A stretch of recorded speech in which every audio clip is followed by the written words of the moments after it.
गोपिका जीवनस्मरणं गोविन्द गोविन्द श्रीहरये नमः। सूर्यस्बत्तिकिरीटमुत्पतिलक प्रोद्भासि बालान्तरं कारुण्याकुलनेत्रम् आत्रहसितोल्लासं सुनासापुटं घण्टोत्यन्मकरापकुण्ठलयुगं घण्टोज्ज्वलत्कौस्तुभं त्वद्रूपं पणमाल्यहारपटल सीवत्सदीप्रं भजे।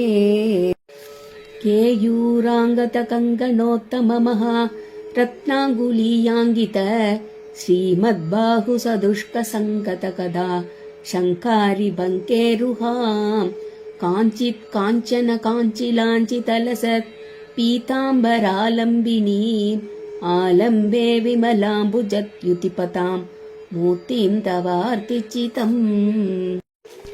यत्रैलोक्यमहीयसोऽपि महितं सम्मोहनं मोहनात् कान्तं कान्तिनिधानतोऽपि मधुरं माधुर्यदुर्यादपि सौन्दर्योत्तरतोऽपि सुन्दरतरं त्वद्रूपमाश्चर्यतोऽपि आश्चर्यं भुवनेन कस्य कुतुकं मुष्णादि विष्णो विभो।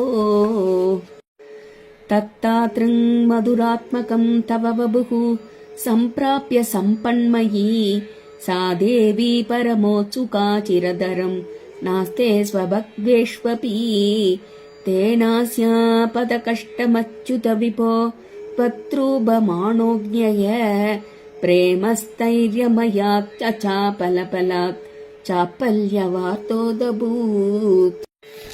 लक्ष्मीस्तावकरामणीयककृतैवेयं परेष्वस्तिरेति अस्मिन् अन्यदभिप्रमाणमधुना पश्यामि लक्ष्मीपते येत्पद्ध्यानगुणानुकीर्तनरसा सक्ता हि भक्ता जनाः देष्वेषा वसति स्थिरैव दयित प्रस्तावदत्तादरा। एवं भूतमणोज्ञदानवसुधा निश्यन्तसन्तोहणं त्वद्रूपं परचित्रसायनमयं चेतोहरं शृण्वतां सत्यः प्रेरयते मतिं मतयते रोमाञ्चयत्यङ्ककं व्यासिन् सत्यपि शीतबाष्पविसरैः आनन्दमूर्च्छोद्भवैः। एवं भूतदया हि भक्त्यभिहितो योगस्य योगत्वयाप्ते कर्मज्ञानमयात् पृसोत्तमतरो योगीश्वरैर्गीयते सौन्दर्यैकरसात्मके त्वयि खलु प्रेमप्रकर्षात्मिका भक्तिर्निःश्रममेव विश्वपुरुषैः लभ्या रमावल्लभ। निष्कामं नियतस्त्वधर्मचरणं यत्कर्म योगाभितं तत्तूरेत्यफलं यदौपनिषत् ज्ञानोपलभ्यं पुनः तत्तु व्यक्तदया सुदुर्गमदरं चित्तस्य तस्मात् विभो त्वत्प्रेमात्मकभक्तिरेव सततं स्वाधीयसी श्रेयसी। अत्यायासकराणि कर्मपटलानि आश्चर्यनिर्यन्मलाः बोधे भक्तिपदे तवाप्युचितता आयान्ति किं तावता क्लिष्ट्वा दर्कपते परं तव वपुः ब्रह्माख्यमन्ये पुनः चिद्धात्रत्वं कृते विचिन्त्य बहुभिः चित्यन्ति जन्मान्तरैः।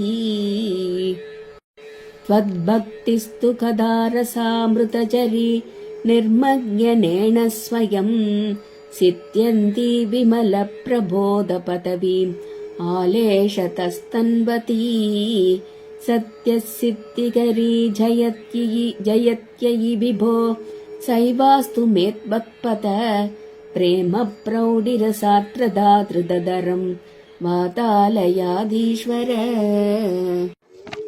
गोपिका जीवनस्मरणं गोविन्द गोविन्द श्रीहरये नमः।